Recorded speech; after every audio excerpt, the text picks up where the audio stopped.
Sai village cooking நேயர்களுக்கு வணக்கம். புதுசாக என்னோடய வீடியோஸ் பார்க்குறீங்கன்னா மறக்காமல் லைக் பண்ணுங்கள், ஷேர் பண்ணுங்கள், சப்ஸ்கிரைப் பண்ணுங்கள். ஹெட்ஃபோன் யூஸ் பண்ணி கேளுங்க. வாங்க வீடியோஸ்குள்ளே போகலாம்.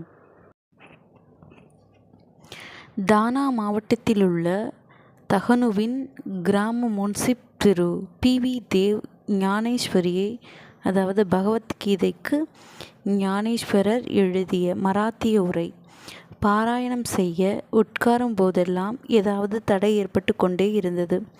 1914 பிப்ரவரியில் தன் குடும்பத்தோடு ஷீரடிக்கு சென்றார். அங்கு ஜோக் தினமும் ஞானேஸ்வரி படிக்கிறீர்களா என்று கேட்டார். பாபா ஆசியளித்தால் தான் படிக்க முடியும் போலிருக்கிறது என்றார் தேவ். பின்னர் தேவ் பாபாவை தரிசித்து ₹1 தட்சிணை கொடுத்தார். ₹20 கொடு என்றார் பாபா. அப்படியே தந்தார் தேவ். பலாக்ராம் என்ற பக்தரிடம் உங்களுக்கு பாபாவின் அருள் கிட்டியதப்படி என்று விசாரித்தார். ஆரத்திக்கு நேரமாகிறது, நாளைக்கு சாவகாசமாய் சொல்கிறேன் என்று சொல்லி சென்றார் அவர். அடுத்த நாளும் தேவிடம் ₹20 தட்சிணை கேட்டார் பாபா. மகிழ்ச்சியுடன் அளித்தார் தேவ். அன்று மசூதியில் கூட்டம் அதிகமாக இருந்தது. ஒரு மூலையில் இருந்த தேவ் அவர்களை அருகில் வரும்படி அழைத்தார் பாபா. ஆராத்தி முடிந்து கூட்டம் கலைந்தது. அன்றும் பலாக்ராமிடம் தேவ் அதே கேள்வியை கேட்டார். பலாக்ராம் பதில் சொல்வதற்குள் சந்துரு என்ற பக்தர் வந்து தேவ் அவர்களை பாபா அழைக்கிறார் என்றார். சந்துரு குஷ்டரோகத்தால் மோசமான நிலையை அடைந்து பாபாவால் படிப்படியாக குணமாகி பாபாவின் சேவைக்கே தன்னை அர்ப்பணித்து கொண்டவர். பாபா தேவிடம் நீ யாருடன் எதை பற்றி பேசிக்கொண்டிருக்கிறாய் என்று கேட்டார். பாலக்ராமிடம் தங்கள் பெருமையை பற்றி பேசிக்கொண்டிருந்தேன் என்றார் தேவ். ₹22 தட்சிணை கொடு என்றார் பாபா. தேவ் சந்தோஷமாக அதை கொடுத்தார். பிறகு அவரை தனியே அழைத்து சென்று என் கந்தல் ஆடைகளை எனக்கு தெரியாமல் ஏன் திருடினாய் என்று கேட்டார். பாபா தங்களின் கந்தல் ஆடைகளை பற்றி எனக்கு எதுவும் தெரியாது, நான் எதற்கு அவைகளை திருட வேண்டும் என்று பணிவாக மறுத்தார் தேவ். அப்படியானால் அவைகளை தேடி கண்டுபிடித்து கொடு என்றார் பாபா. மசூதி முழுவதும் தேடியும் ஒரு கந்தலாடையும் தேவுக்கு அகப்படவில்லை. பாபா கோபத்துடன் தலை நரைத்து கிழவனாகியும் உனக்கு திருட்டு புத்தி போகவில்லை என்று பலவிதமாக 1 மணி நேரம் திட்டினார். பிறகு உன் இருப்பிடம் போ என்றார். மாலை ஜோக்கிடம் தேவிடம் ₹12 தட்சிணை வாங்கு, படித்ததையெல்லாம் பிறருக்கு சொல்லாமல் மனதிலேயே வைத்து கொண்டிருப்பது திருட்டு என்று அவனுக்கு விளங்கவை. மனம் காலியானால் தானே அடுத்தது புக முடியும். நான் இங்கு தங்க சரிகை போட்ட மதிப்புமிக்க சால்வை அளிக்க காத்திருக்கும் போது பலாக்ராமிடம் உள்ள கந்தைக்கு ஆளாய் பறக்கிறானே. ஒருவருக்கொருவர் வழி ஒவ்வொரு விதம். என் அன்பை நான் செறிய காத்திருக்கிறேன். அனாவசியமாய் பிரத்தியாரை ஏன் விசாரிக்க வேண்டும்? தினமும் ஞானேஸ்வரியை படிக்கச் சொல்.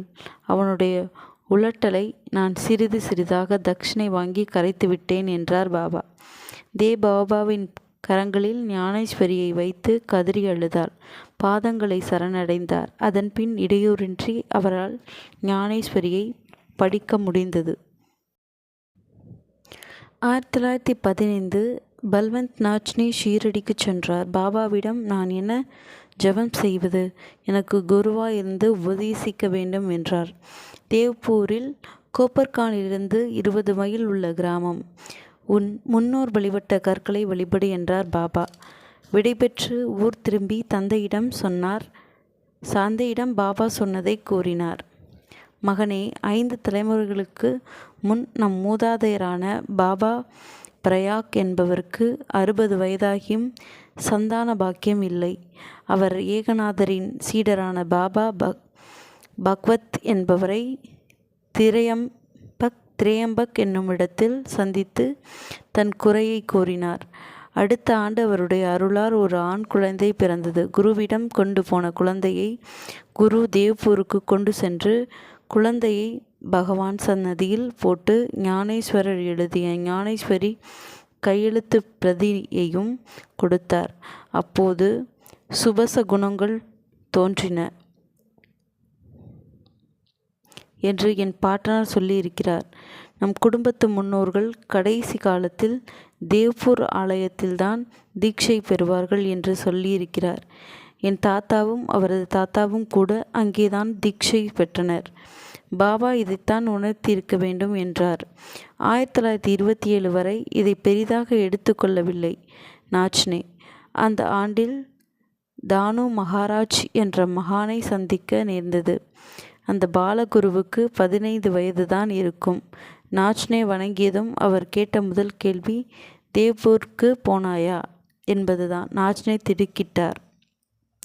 தந்தை இருக்கும்போது மகன் தீட்சை கொள்வதா என்று யோசிக்கிறாய். என் குருநாதன் தேய்பேடா என்னை விட இளையவர். வெம்பிய மாங்காயை காட்டிலும் மாவுடு ருசியானது. உன் குரு பகவத் நான் இல்லை என்றார். உடனே தேவ்பூர் சென்று பாலகுரு பகவத்திடம் உபதேசம் பெற்றார் நாச்னே. அடுத்த ஆண்டு தானு மகாராஜ் பம்பாய்க்கு வரப்போவதை அறிந்து அங்கே சென்றார். ரயில் நிலையத்தில் நின்றதும் தானு மகாராஜை அழைத்து தனது 8 வயது குருவான ஸ்ரீபாத தேய்வேடையை காட்டினார். சாயி இதை ஒரு மாமாங்கத்துக்கு முன்னமையே அறிவுறுத்தியதை அப்போது உணர்ந்தார் நாச்னே.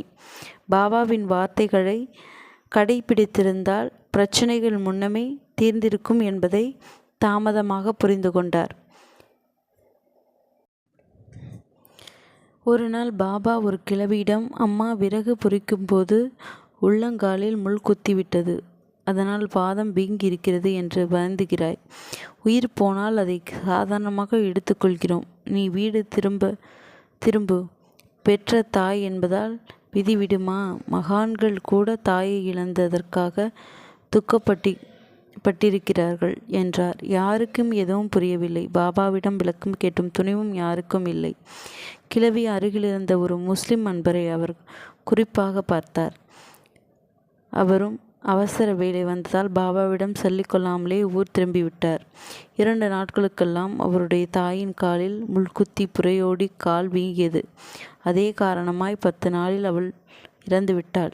அவருக்கு உத்தியோகமும் இல்லை. இறுதிச் சடங்குகளை நடத்த பணமும் இல்லை. தாயை அடக்கம் செய்துவிட்டு வந்துவிட்டார். பாபா தான் வழிகாட்ட வேண்டும் என்று எண்ணினார். 34 நாட்கள் ஆயின. பாபா நேரடியாக எதையும் பேச மாட்டார். இன்னொருவரிடம் தன் மறைமுகமாக சொல்வார். சில சமயம் கூட்டத்தில் சொல்லிவிடுவார். அருகில் இருந்த மிஸ்ஸியிடம் உதியை வாங்கி கொண்டு போகச் சொல்லு என்றார். மறுநாள் காலை அந்த முஸ்லிம் அன்பருக்கு உதியை அழிக்கும்போது, உன் வீட்டு வாசலில் ஒரு கிழவி இருக்கிறாள், அவள் தருவதை வைத்து கர்மாக்களை நடத்து, விருந்தினர் காத்திருக்கின்றனர் என்றார். வீட்டுக்கு போனால் அவரது தூரத்து உறவினர் காசியின் விதவை மனைவி மூட்டை முடிச்சுகளோடு உட்கார்ந்திருந்தாள். தாயாருடைய சடங்குகளை நிறுத்தலாமா? 30 நாட்களாய் வீடு பூட்டியிருக்கிறது என்றார்கள் அக்கம் பக்கத்திலே. இருட்டுகிற வரை பார்த்துவிட்டு போகலாம் என்றிருந்தேன். நல்ல வேளை வந்துவிட்டாய். நமக்குள் என்ன சங்கோஜம்? சாவேலை வந்தது, வேலையும் இல்லை. பணத்துக்கு என்ன செய்கிறாயோ என்று நினைத்தேன். இந்தா என்னால் முடிந்தது என்று 50 ரூபாய்களை கொடுத்தாள். அவருடைய 4 சகோதரிகளும் அவர்களது கணவர்களும் வந்துவிட்டு போன குறிப்பு இருந்தது. அவர்களையும் வரவழைத்து 40வது நாள் சடங்குகளை முடித்து விருந்து வைத்தார் முஸ்லிம் அன்பர். 1 மாதம் கழித்து சீரடிக்கு சென்றார். பாபா அவரிடம், உன் வீட்டிற்கு ரோஜா வந்திருக்கிறது என்றார்.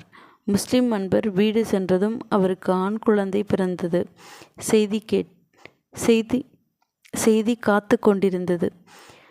அவனுக்கு குலாப், அதாவது ரோஜா என்ற பெயரிட்டார் அவர். அடுத்த கதை அடுத்த வீடியோஸில் பார்க்கலாம். என்னோடய வீடியோஸ் பிடிச்சிருந்ததுன்னா மறக்காமல் லைக் பண்ணுங்கள், ஷேர் பண்ணுங்கள், சப்ஸ்கிரைப் பண்ணுங்கள், கமெண்ட் பண்ணுங்கள். நன்றி.